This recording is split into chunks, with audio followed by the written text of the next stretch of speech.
What's up, y'all? It's popping. It's D. About to react to this vid by Tommy NFG. Is titled "Things That Don't Hit the Same Anymore."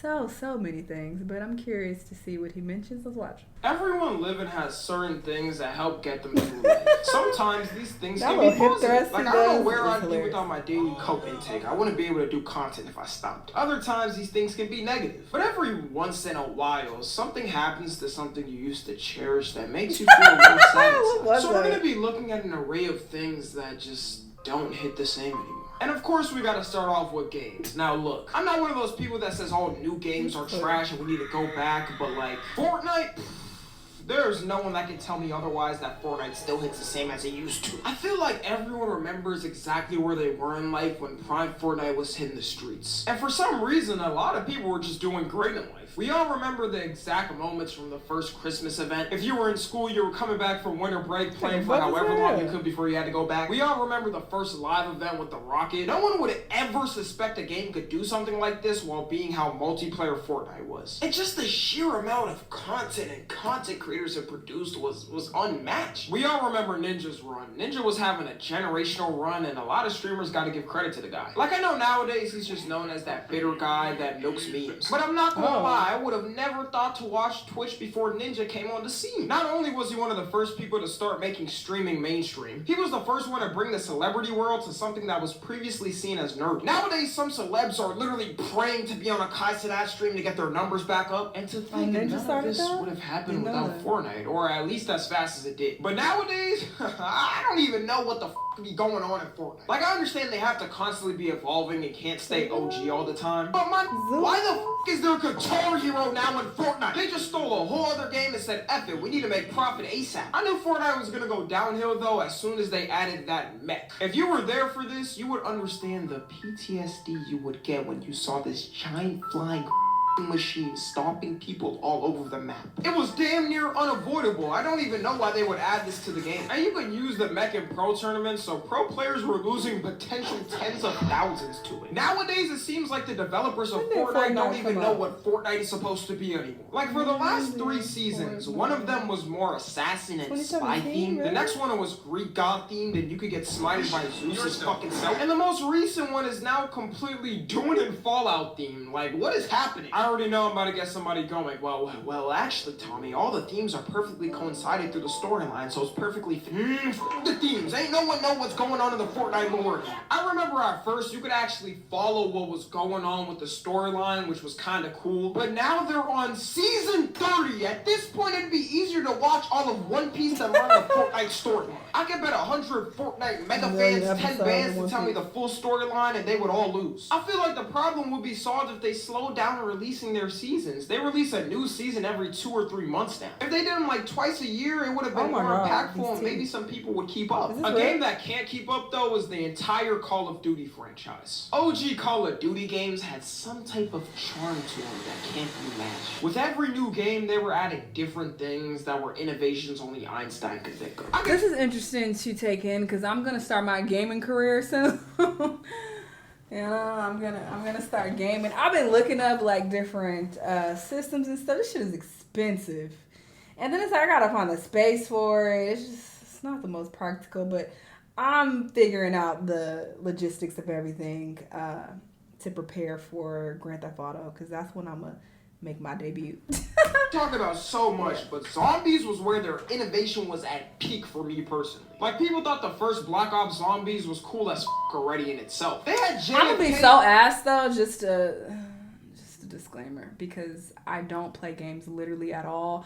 I have not played Grand Theft Auto in a very, very long time. So yeah.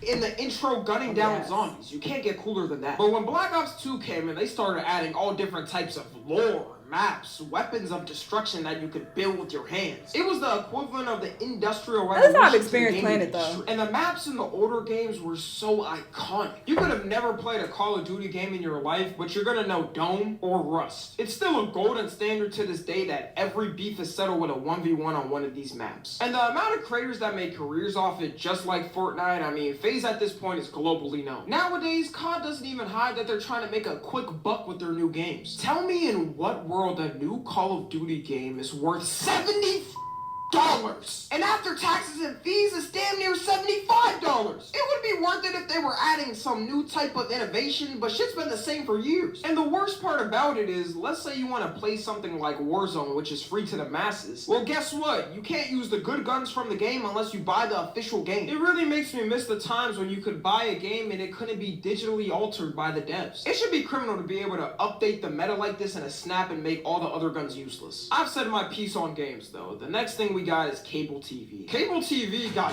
decimated and eradicated from the planet after 2020 to me. Like, I don't know a single person who keeps up with the show through TV anymore. But it's weird because I kind of miss the feeling of it. I definitely don't take for granted our ability to watch anything at any time convenient for us, but nothing beat that feeling of rushing from school or work to make sure you didn't miss the new episode designated time slot of your favorite show. Especially if there was a cliffhanger left on the last episode, you know you wouldn't want to miss that. Like, I remember for every new regular show episode, me and my brother would rush to get our homework done to not miss it. And the ads would be iconic in some way. We all remember the 2000 and early 2010 ads like the back of our palms. The thing that pisses me off with streaming services now is that everyone was saying it was a godsend compared to cable. But streaming services are now cable 2.0. There's so many streaming services at this point, you gotta be paying at least $400 a month to keep up with all the shows. It was cool when it was just... No, I only got Netflix. I feel like that's a lie. I got Amazon Prime, but that's because I have the membership. The Amazon Prime membership. So it comes with Amazon Prime already. What else I got? I do got Stars because y'all convinced me to watch Power Book 2. I asked y'all in a video a while ago, is it worth watching? And so many of y'all were like, yes, you got to watch it. So I started watching that. So I do got Stars now. But that's it. Netflix doing this thing and chilling with the cable channels on the block. But every company who's ever made a show or movie saw Netflix going crazy and had to jump in on the opportunity. And now we got services like MGM Plus. Oh, I lied. I just got Apple TV because I watched Dark Matter. Dark Matter is that shit. If you don't watch Dark Matter, you missing out and I don't know what you're doing with your life. It's so good. And it just wrapped up season 1 and it looks like there's going to be a season 2. So I feel like they'll renew it because I feel like it's getting a lot of positive praise.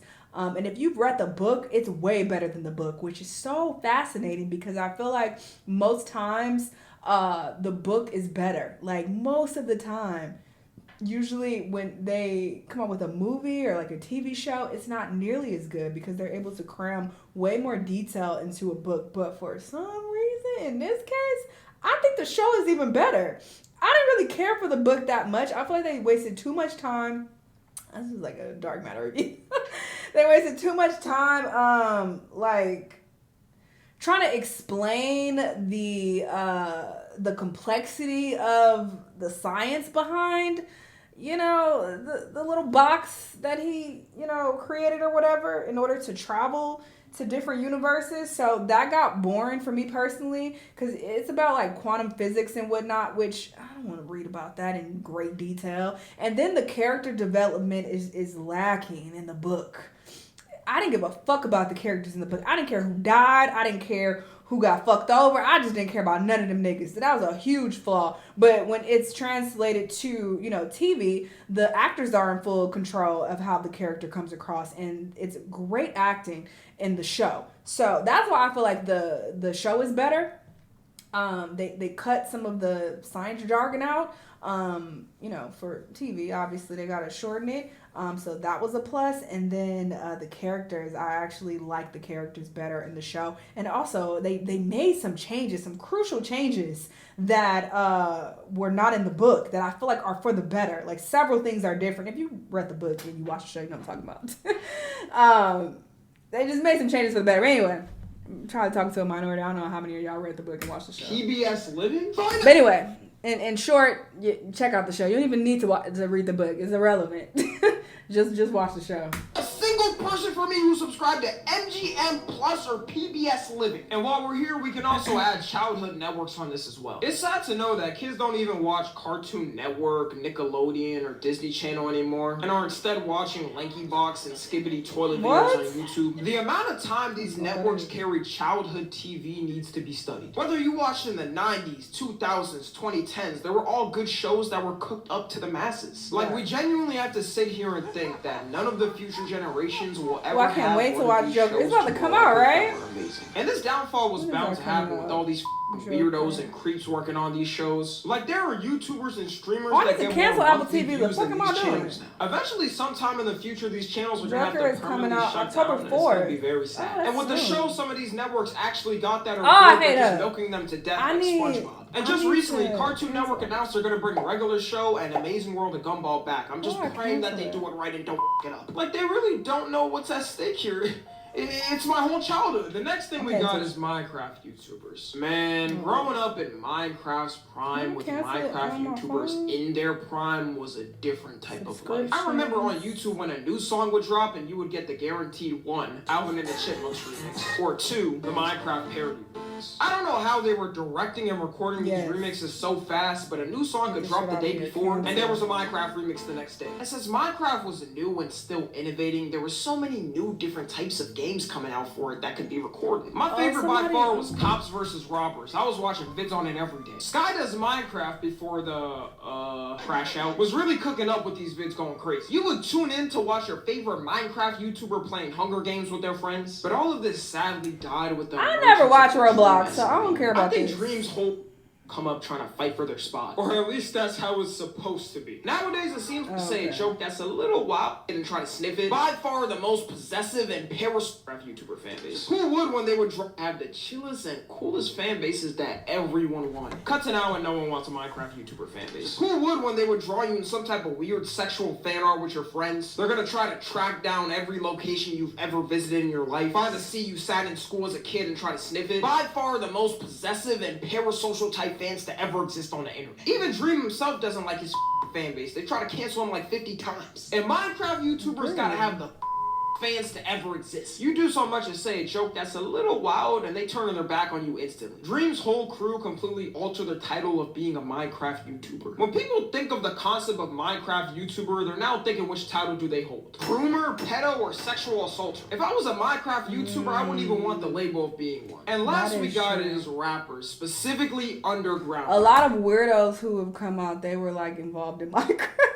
I think of all the compilations I watched were like, oh yeah, this pedo YouTuber did Minecraft videos. I'm like, what the hell? The reason why rap has been dominant for so many years is because there's always someone on the underground making a come up trying to fight for their spot. Or at least that's how it's supposed to be. Nowadays, it seems like the same people that have been running are gonna be doing it until they die. For the early 2010s, you had underground rappers coming out with some names you might know. Drake, J. Cole, Kendrick Lamar, Wiz Khalifa, Big Sean, Meek Mill, Travis Scott. For the mid to late 2010s, I mean, do I really gotta explain it? They pretty much still run now. It's crazy how everyone in the 2016 cycle. Wait, who did he cross out? They pretty. If you're gonna put an X over niggas' faces, maybe these are just his personal bias. Cause ain't no way Designer ain't doing shit. The fuck? I don't know why you got and yeah, Denzel Curry, is he doing anything? And I don't fuck with Denzel Curry. Well, his older stuff, but I don't think he's released anything in a minute.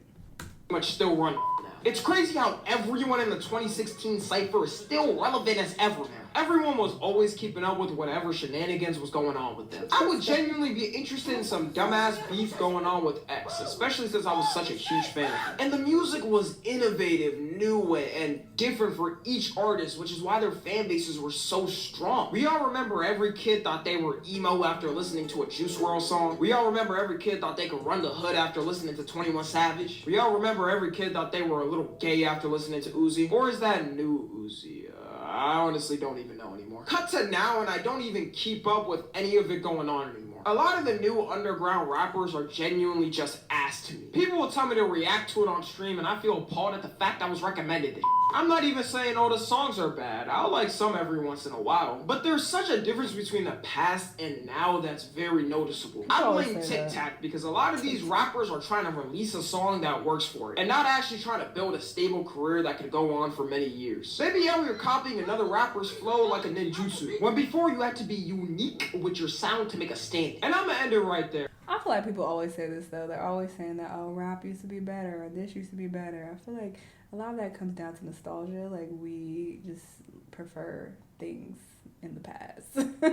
You know, in hindsight, you appreciate what was. Because I personally am enjoying music a lot right now, rap included. I mean, for a bit, I feel like we had a dry spell, but I feel like shit is picking back up. There are people on my playlist that I really enjoy. So, I don't know. I was complaining about that at first, but now I'm feeling some people, you know? There's a mix. I got country on here, R&B. Shabuzi, listen. Shabuzi is like my favorite artist right now. But yeah, I got a mix of like rap, R&B, country. So yeah, it's kind of a mixture to be honest. Afro beats. But you know, it is what it is. But I agree with a lot of what he said. Anyway, y'all let me know what y'all think. Let me know what other videos you want to watch, and I'll see y'all in the next time. Bye.